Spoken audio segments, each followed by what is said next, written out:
Bienvenidos and welcome back to Puro Pinche Gol, the place we discuss all things USMNT y la selección mexicana. My name is Adrian. Joining me once again, my co-host Tocayo, Adrian. Adrian, what's good, man? Hey, what's up, dude? Saturday evening. Well, not evening, but Saturday afternoon down here in McAllen, Texas, visiting some family and whatnot. Waiting for Copa America's Group B second match, which involves Mexico. But yeah, that'll be a good one, I think. Yeah, it'll be a good one against a familiar foe, Jamaica, man. One that Mexico desperately needs to get a result from. And so yeah, going to be a good one. If you haven't checked out our preview video for that one, and it's still, by the time you watch this episode, that match hasn't concluded yet, make sure to check out that preview episode.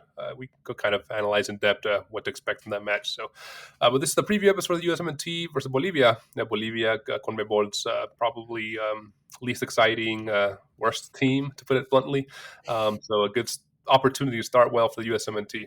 But let's get into it, man. Triple G, no surprise. I think everybody's kind of under the impression that this will be a 4-3-3. You want to go through that lineup for USMNT for us?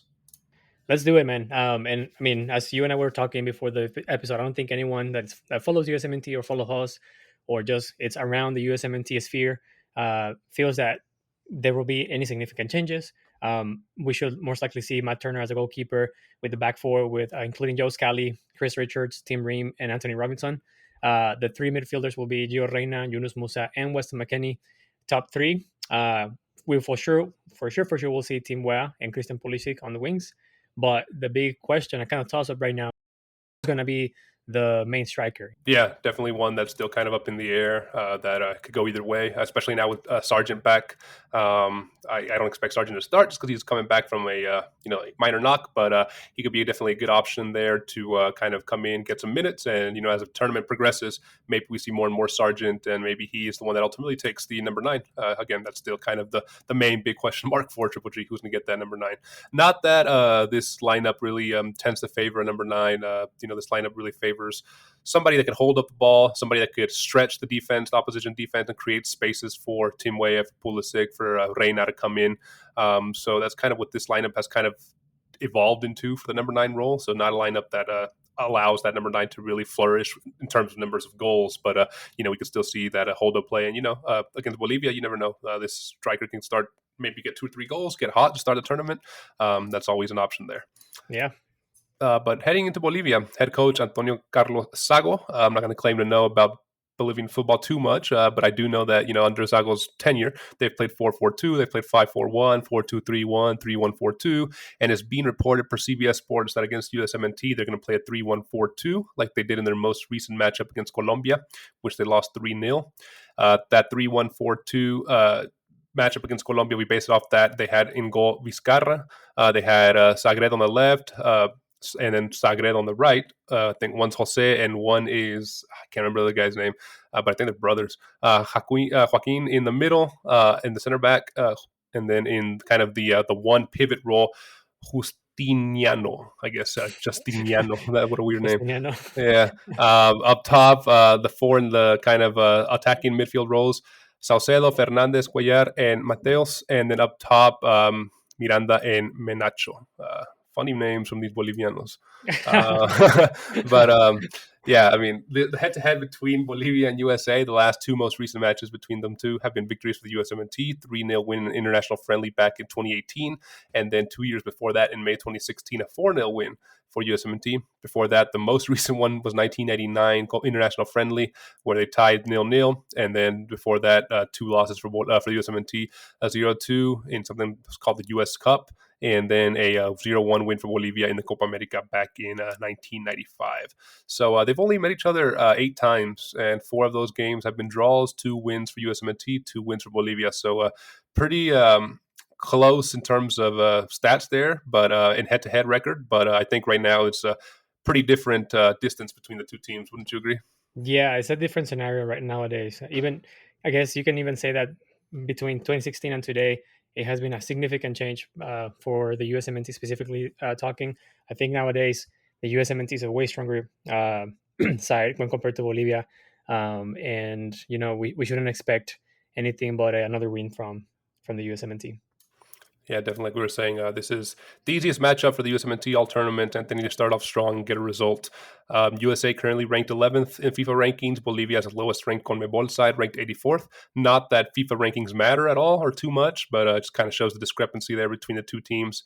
And USA, like we were saying about Mexico and Jamaica, Mexico can't afford a loss against Jamaica. USA definitely cannot afford a loss or a draw, to drop points against Bolivia. This needs to definitely be a win if they want to get out the group, right?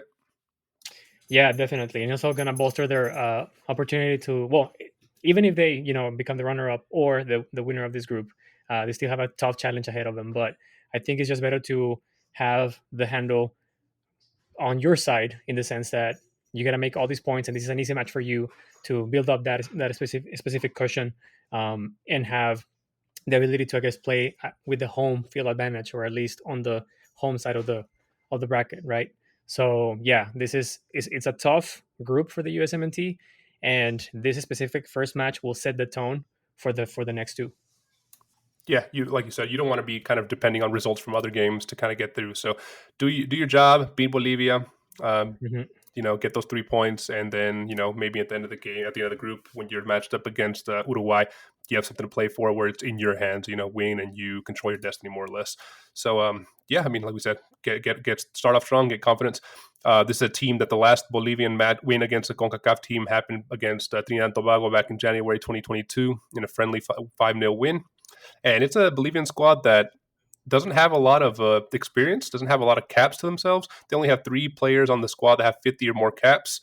And, their highest scorer, Rodrigo Ramallo, has 7 goals for Bolivia. That's their highest score that they brought, with the second being Ramiro Vaca, who has 4 goals. So not a lot of scoring experience in this Bolivian squad either. So Yeah, if you're going to get a win, get it here, because it's these right now. Yes. yeah, because these guys have not won since in the group stage for Copa America since 2015. 11 consecutive group match losses at Copa Oof, America for Bolivia. tough one. Yeah, Jesus. Yeah. So, pretty quick episode here. We wanted to get out regarding USMNT versus Bolivia. Not much to discuss in terms of USMNT for this match, just because I think it's the simplest match. It's one we know, how he's going to line up, Triple G, and one that we expect the USMNT to win. Adrian, what are your score predictions? Just watch us, man. And we always do this. We say it's gonna be an easy match, and turns out to be the opposite. We spread that PPG curse. But to give you a quick answer, I think my predictions for me would be the USMNT backs at home. It's gonna be a blowout, dude. 4-1, something like that. It has to be like more than 3 goals. And if Bolivia manages to score one, it's fine. But I think the USMNT will steamroll them. They should steamroll them. Yeah, I'm also thinking maybe 3-0, 4-0, 4-1. On paper, that's what should happen. But again, yeah, the PPG curse is strong, and funnier things have happened when we've said that it's going to be an easy win for our teams. So, yeah, I will both under the impression that they're going to win big, and hopefully that happens. Yeah, man, as we wrap up this episode this Saturday afternoon, before we go watch Mexico, where can listeners find us, dude? They can always find us on YouTube. Don't forget to subscribe, hit the like button, and turn on the notifications. You can also find us on Apple Podcasts, Spotify, or wherever you get your podcast on. Last but not least, you can also find us on Instagram and TikTok. Go and share some love with our boy Marcelo. He's doing an awesome job. So just keep on coming those likes and follows, man. Yeah, make sure to follow us and let us know below in the comments. We like interacting with you guys. Who do you got for this match? Bolivia, USA. What do you think the final result will be? Do you think USA strikers will get off the score sheet and start off strong here in Copa America? Definitely, they need that confidence heading into this tournament. Like interacting with you guys. Let us know below in the comments. Yeah, man, another good episode, bro. Hope you enjoy your Saturday. Always See a you, man. pleasure. Take it easy. See Deuce. ya.